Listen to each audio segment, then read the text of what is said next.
national de sécurité des systèmes d'information, à 24 heures à peu près du début officiel de ces Jeux olympiques et paralympiques.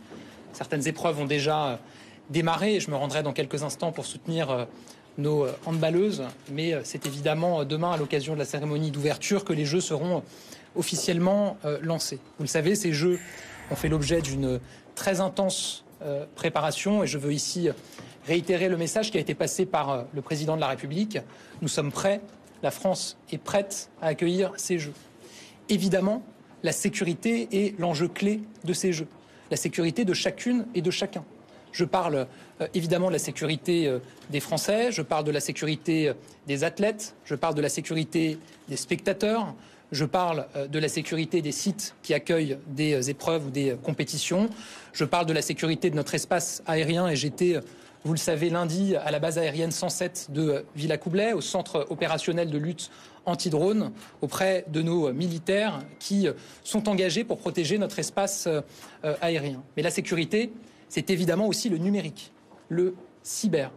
Et donc je suis ici à l'Annecy, accompagné de la ministre Marina Ferrari, pour échanger avec les équipes qui sont pleinement mobilisées pour assurer la cybersécurité de ces Jeux olympiques et paralympiques. Il faut bien mesurer où nous sommes ici. Nous sommes dans la tour de contrôle qui nous permet de garantir la cybersécurité de notre pays et de l'ensemble des entités qui concourent à l'organisation des Jeux. On le sait, les menaces cyber sont réelles. Elles concernent la France en tout temps. Elles concernent d'autant plus la France à l'occasion de ces Jeux olympiques et paralympiques. Le risque zéro n'existe pas.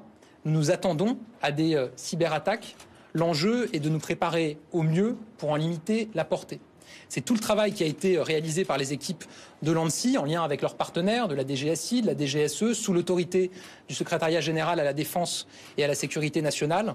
500 entités publiques et privées immédiatement impliquées dans l'organisation des Jeux ont été préparées, formées, testées même, s'agissant de leur cybersécurité, avec y compris des agents de l'ANSSI qui se sont déplacés sur site pour réaliser ces préparations, pour réaliser ces tests qui ont permis de monter l'ensemble de ces entités à l'échelle.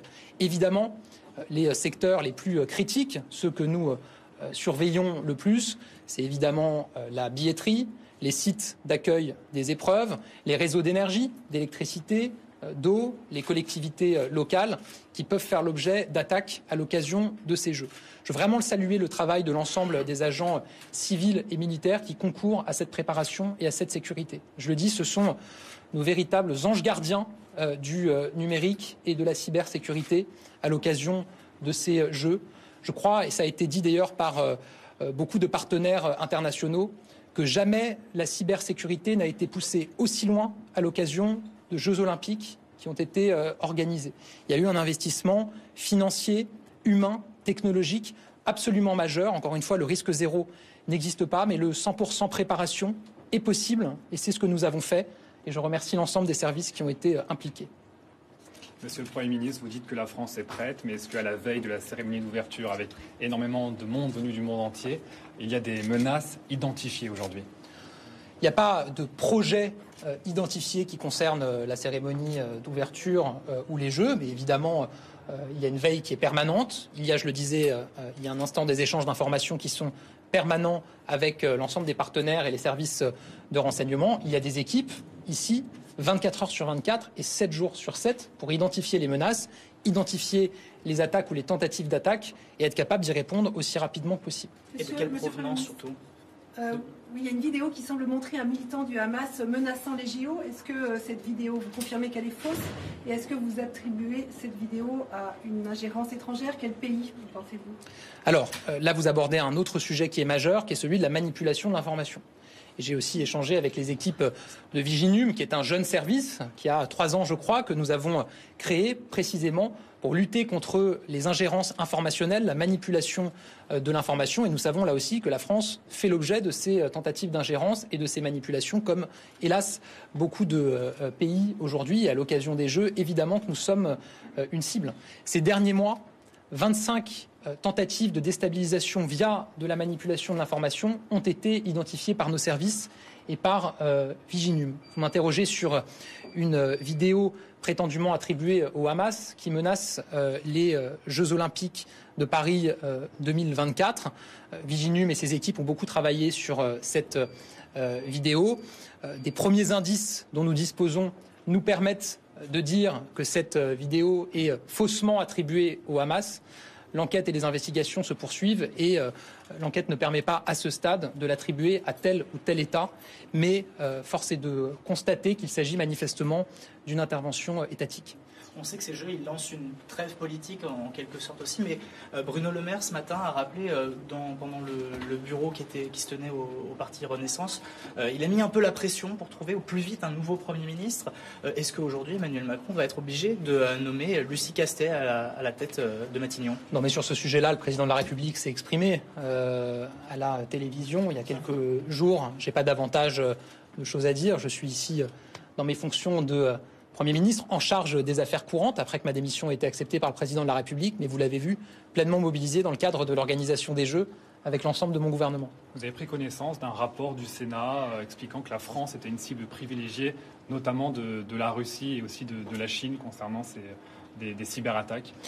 Bien sûr, et je salue le travail qui a été conduit par les sénateurs qui nous ont remis ce rapport. Évidemment, la ministre en a été destinataire et travaille d'arrache-pied sur ce sujet-là depuis plusieurs mois.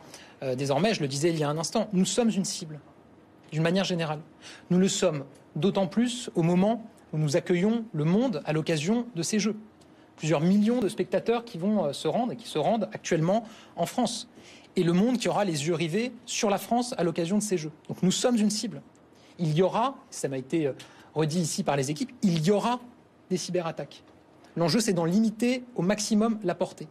Et c'est pour ça que depuis plusieurs années, et encore ces derniers mois de manière plus intense, une préparation absolue des entités impliquées dans l'organisation des Jeux a été réalisée par nos services pour les faire monter au maximum de la protection et parer aux cyberattaques qui seront tentées par un certain nombre d'entités. Monsieur le Premier ministre, il y a eu des interpellations en Belgique aujourd'hui, justement autour du terrorisme. Est-ce que vous nous assurez que ce n'est pas en lien avec les JO aujourd'hui ? Évidemment, vous le savez, la lutte contre le terrorisme est une priorité absolue pour nous et nos services sont évidemment totalement mobilisés sur ce sujet-là. Ils le sont en permanence, ils le sont évidemment à l'occasion des Jeux. On a par ailleurs une très forte coopération internationale et des échanges d'informations avec nos partenaires et notamment avec la Belgique. À ce stade, je ne dispose d'aucun élément qui me permette d'affirmer que les interpellations qui ont eu lieu l'ont été dans le cadre d'un projet en lien avec la France. Les Jeux Olympiques qui s'ouvrent officiellement demain. Après, il y aura les Jeux Paralympiques. Et entre-temps, il y aura un changement de gouvernement. C'est ce qu'a dit Emmanuel Macron. Est-ce que vous en avez parlé avec lui? Non, mais sur ce sujet-là, le président s'est exprimé. Je le disais il y a un instant. Je n'ai pas davantage de commentaires à faire sur ce sujet. Monsieur le Premier ministre, vous allez tout à l'heure voir un match. On aurait pu vous voir au dîner de gala. Pourquoi est-ce que vous n'y êtes pas? Vous l'avez dit, je vais aller voir un match. Je vois bien la polémique à laquelle vous faites référence. Moi, je le dis ici, ce type de polémique n'a aucune importance. Je ne crois pas du tout que ça intéresse les Français. Moi, mon rôle, sous l'autorité du président de la République, c'est de faire que ces Jeux soient une réussite festive, une réussite sportive, une réussite sécuritaire. Vous n'êtes pas invité? Comment? Non, mais je fais mon devoir. Je suis à ma place. Je fais en sorte que ces Jeux soient une réussite. C'est la seule chose qui compte pour moi et le reste n'a absolument aucune importance. Merci beaucoup. Au revoir Céline Dion. Merci. Demain.